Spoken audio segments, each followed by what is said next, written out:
My parents gave my inheritance to my golden child brother when I needed them most, so I cut contact and let courts decide everything quietly. I'm a 29-year-old guy, and for most of my life, I believed that being dependable was how you earn security in a family that never talked about feelings. We weren't the kind of family that hugged or apologized. We just functioned. And I learned early that my role was to make things easier for everyone else. I was the kid who followed rules without being asked. I got a part-time job as soon as I was legally allowed to work. I didn't sneak out, didn't talk back, didn't ask for much. My younger brother, though, was different.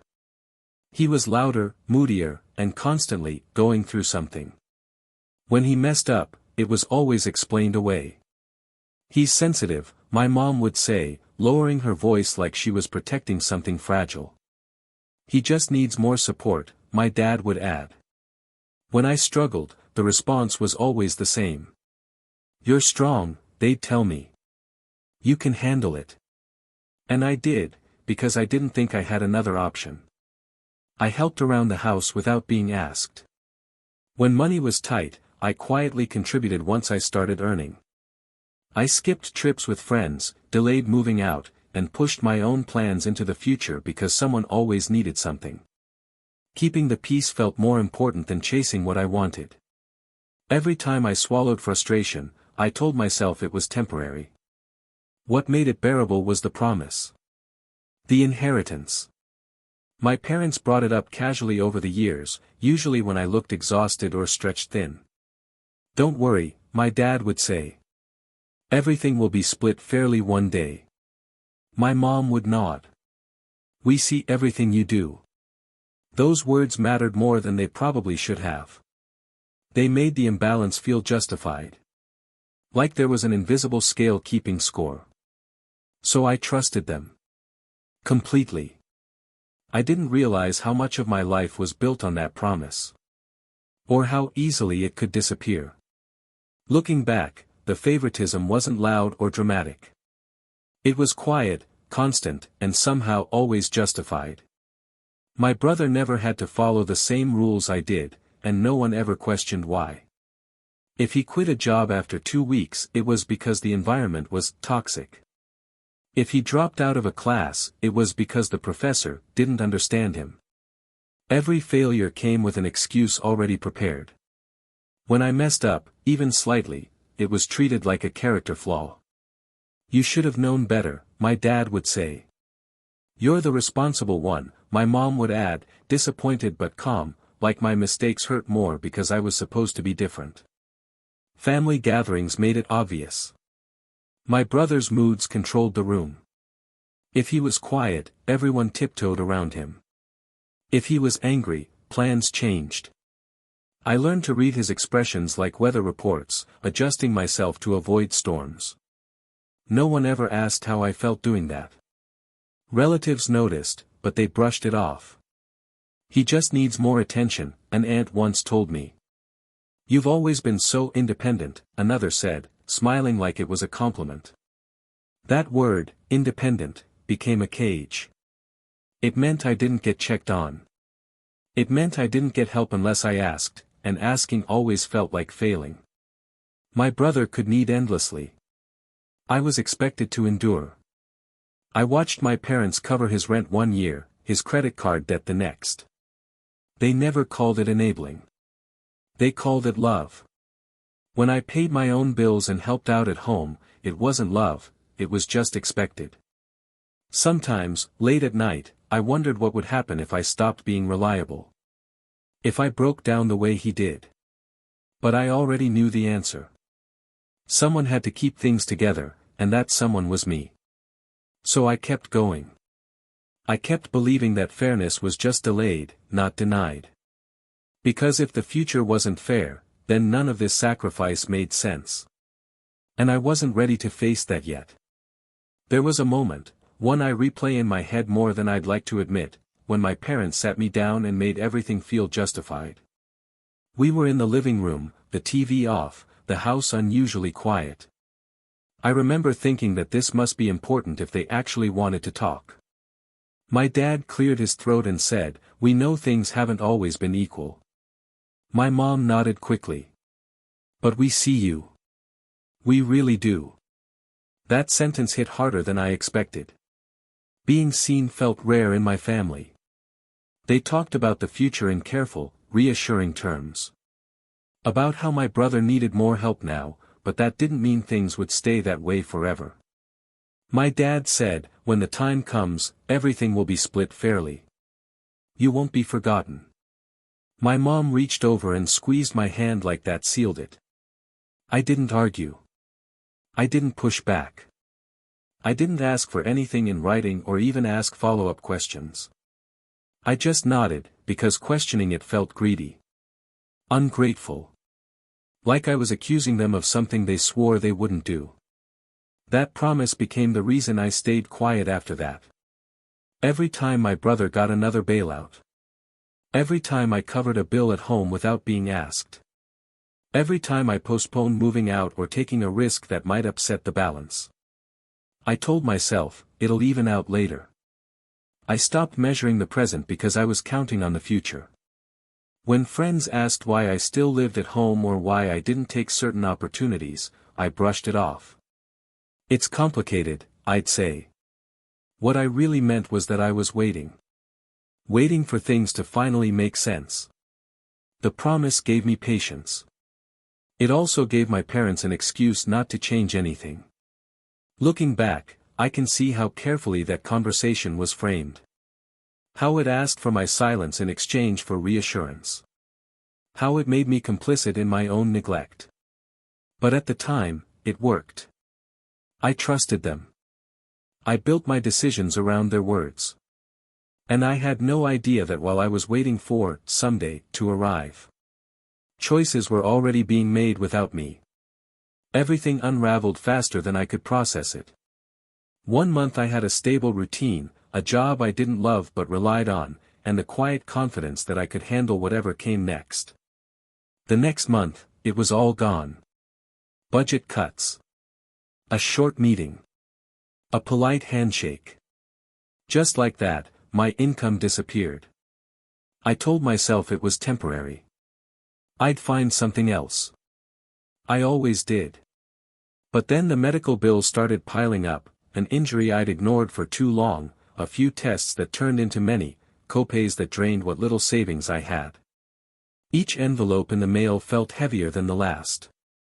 The house smelled like old paper and dust as I opened them at the kitchen table, one by one, my chest tightening. I tried not to panic. I updated my resume, sent out applications, cut expenses down to the bare minimum. Still, the numbers didn't work. They never do when everything hits at once. Asking my parents for help felt humiliating, even though I'd been helping them for years. One night, I finally said it out loud. I might need some help for a bit, I told them, my voice low, careful. Just until I get back on my feet. My mom frowned, concerned. Of course, honey. Family takes care of family. My dad nodded. We'll figure something out. Hearing that almost made me cry. It felt like confirmation that all those years of being dependable meant something. That I wasn't alone now, that I was the one struggling. But as days passed, the help never really materialized. Conversations stayed vague. Promises stayed general. When I asked about timing or specifics, the mood shifted. Don't stress about money so much, my mom said one evening, waving her hand dismissively. You'll land something soon, my dad added. You always do. The pressure kept building. Bills didn't care about optimism.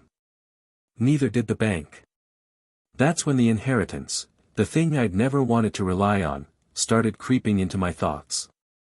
Not greedily. Desperately. As a safety net I'd been told existed. And for the first time, I realized I needed clarity. Because reassurance wasn't paying the bills. And something about their hesitation made my stomach sink in a way I couldn't explain yet. I tried to approach it carefully, like I was walking across thin ice and didn't want to crack it. I waited until dinner was over, until the plates were stacked and the house settled into that quiet hum it always had at night. My hands were sweating, even though I'd rehearsed the words in my head a dozen times. "I just need to understand what my options are," I said, keeping my voice calm. "With everything going on, I need to plan." My dad leaned back in his chair, arms crossed. "Plan for what?" "For the future," I replied. "For emergencies. You've always said things would be fair eventually, and I'm not asking for anything now. I just need clarity." The room shifted instantly. My mom's smile tightened. My dad sighed like I'd disappointed him. "Why are you suddenly so focused on money?" my mom asked. "That's not like you," my dad added. That stung more than I expected. I wasn't suddenly focused on money. Money was suddenly the problem. I mentioned the inheritance gently, almost apologetically. The word hung in the air longer than it should have. My mom avoided my eyes. My dad cleared his throat again, something he only did when he was uncomfortable. "It's complicated," he said. "Things change," my mom added quickly. "You shouldn't be counting on that." Then my brother walked into the room. I hadn't even heard him come home. He grabbed a drink from the fridge and sat down like he belonged in the conversation. No one asked him to leave. "Everything okay?" he asked casually. My parents exchanged a look. One I'd never seen before. It was quick, but it was enough. Suddenly I felt like the outsider in my own family, like I'd walked into a meeting I wasn't supposed to know about. My questions were brushed aside, reframed as stress, as panic, as me being dramatic. "Just trust us," my mom said softly. "You always do." I nodded, because that was my role. But as I went to bed that night, staring at the ceiling in the dark, my chest felt tight. Trust had never felt so one-sided. And for the first time, I wondered what they weren't telling me, and how long they'd been hiding it. That I didn't find out because my parents sat me down. I didn't find out because they suddenly decided to be honest. I found out by accident, through someone who assumed I already knew. That's what hurts the most. It was my uncle. He called to check in, his voice awkward, careful. Halfway through the conversation, he hesitated and said, "I thought things would be easier for you now, considering everything that was transferred." I remember going quiet. "Transferred?" I asked. There was a pause on the line. A long one. "You don't know," he said. My heart started pounding so hard it felt like it was echoing in my ears. He tried to backtrack, but it was too late. Within minutes, the truth spilled out in broken pieces. Months earlier, my parents had signed over most of what they owned. The house. Savings. Assets I'd been told were, for the future. All of it transferred to my brother. I sat there gripping my phone, my hand shaking. The timing hit me next, like a punch to the ribs. The transfer happened right before my life started falling apart. Right before I lost my job. Right before the medical bills.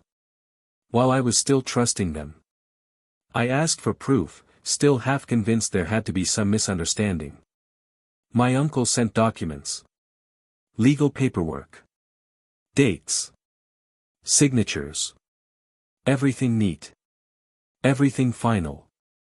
I stared at the screen until my eyes burned. My stomach turned cold. I felt stupid. Exposed. Like I'd been standing in the rain for years, believing someone would open the door any minute. They hadn't just chosen my brother. They'd made that choice quietly. Deliberately. Without telling me, while still promising fairness to my face. I didn't cry right away. I couldn't. I just sat there, numb, rereading the dates over and over. And in that moment, something inside me snapped. Because this wasn't neglect anymore. It was betrayal. I didn't storm into the house screaming. I didn't throw documents on the table or demand explanations. I waited a full day, barely sleeping, replaying everything in my head until my thoughts felt raw. When I finally confronted them, I was calm, too calm. That scared them more than anger would have. "I know about the transfer," I said, standing in the kitchen. My voice didn't shake, even though my hands did. "I've seen the paperwork." My mom's face went pale. My dad's jaw tightened. For a few seconds, no one spoke. The silence felt thick, like the air before a storm. "We were going to tell you," my mom said finally. "When?" I asked. They exchanged that same look again, the one I'd seen before. My dad sighed. "Your brother needed stability. You know how he is." That was it. That was the explanation. They talked in circles after that. About how my brother struggled more. How I was capable, resilient, adaptable. How I'd always landed on my feet. My mom actually said, "You don't really need it the way he does." I felt something twist in my chest. So all those years of being responsible, that's why I don't deserve anything? I asked. "That's not what we're saying," my dad snapped, suddenly defensive. "You're being dramatic," my mom added. "You're making this about money." But it wasn't about money. It was about trust. About being lied to while I built my life around a promise they'd already broken. I asked where my brother was. They said he didn't want to get involved. Of course he didn't. He already had everything. When I said it felt like punishment for being dependable, my mom looked genuinely offended. "We did what we thought was best," she said. "You should understand." That sentence landed harder than anything else. They didn't just betray me. They expected me to be okay with it. And as I stood there, realizing there was no apology coming, I felt something shift again, this time colder, quieter. Because if this was their version of love, I didn't know how much more of it I could survive. After that conversation, everything changed, but not in the way I hoped. There was no follow-up apology. No attempt to make things right. Just distance. Awkward silence at home. Conversations that stayed shallow and careful, like we were all pretending nothing had happened. The help I'd been promised never came. Bills kept stacking up on my desk, unopened at first, then opened with shaking hands. I sold my laptop. Then my guitar. Then a watch my dad had given me years ago, telling me it was something to hold on to. Each item felt like a small funeral. I smiled through it when people asked how I was doing, because admitting how bad things were felt humiliating. I asked my parents one last time, quietly, without anger, if they could help me get through the next few months. My mom sighed like I was exhausting her. "We've already done so much," she said. My dad avoided my eyes. That was the moment it fully sank in. They weren't going to help. Not emotionally. Not financially. Not at all. My brother stayed silent. I saw him come and go, comfortable, unbothered, living off what I'd been told would protect all of us. He never checked on me. Never asked how I was holding up. The house felt smaller every day, like it was slowly squeezing me out. Relatives found out pieces of the story, but not the truth. They told me to be patient. To forgive. To keep the family together. No one asked how I was surviving. At night, I lay awake staring at the ceiling, listening to the house settle, my thoughts spiraling. I felt stupid for trusting them. Angry at myself for not seeing it sooner. Terrified about the future. I'd done everything right. I'd been dependable. I'd been loyal. And now, at the moment I needed them most, I was completely alone. That was rock bottom. And sitting there in the dark, something inside me finally stopped begging, and started hardening. Because if no one was coming to save me, I was going to have to save myself. The shift didn't happen in a dramatic moment.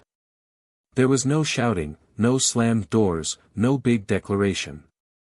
It happened quietly, one morning when I realized I hadn't slept at all.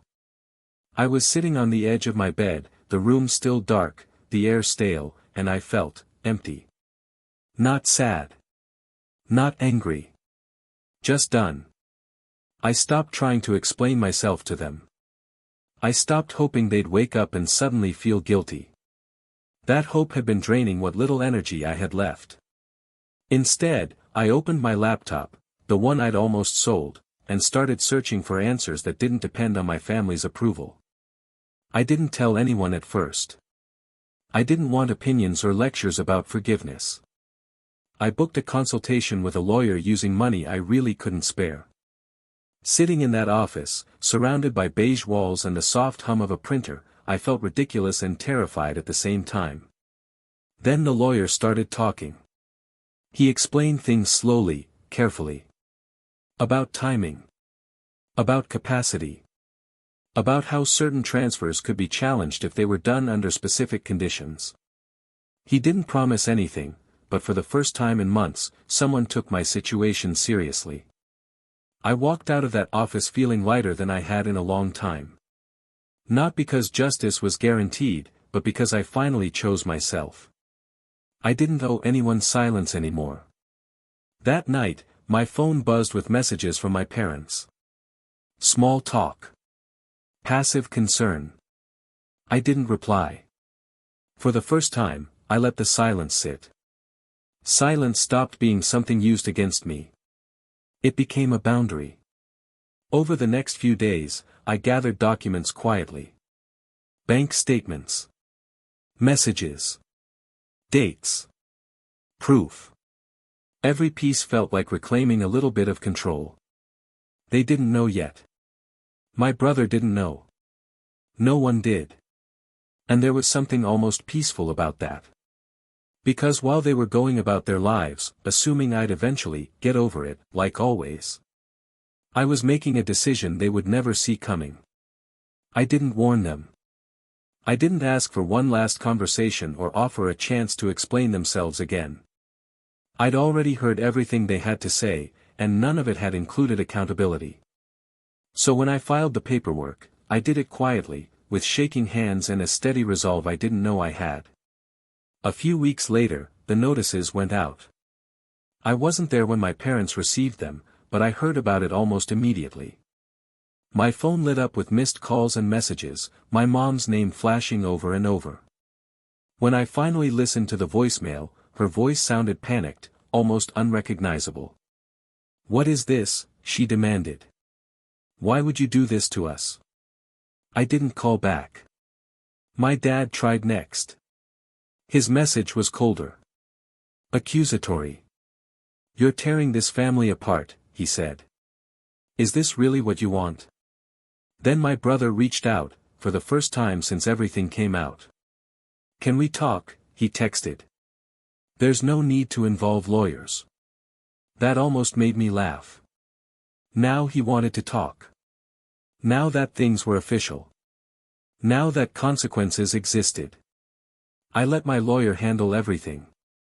Emails replaced phone calls. Documents replaced excuses. Every interaction became structured, factual, and emotionally distant. It was strange how quickly their confidence faded once the situation wasn't under their control anymore. Family members started calling, too. Some were angry. Others begged me to stop. "Think about your parents," they said. I had. For years. At the expense of myself.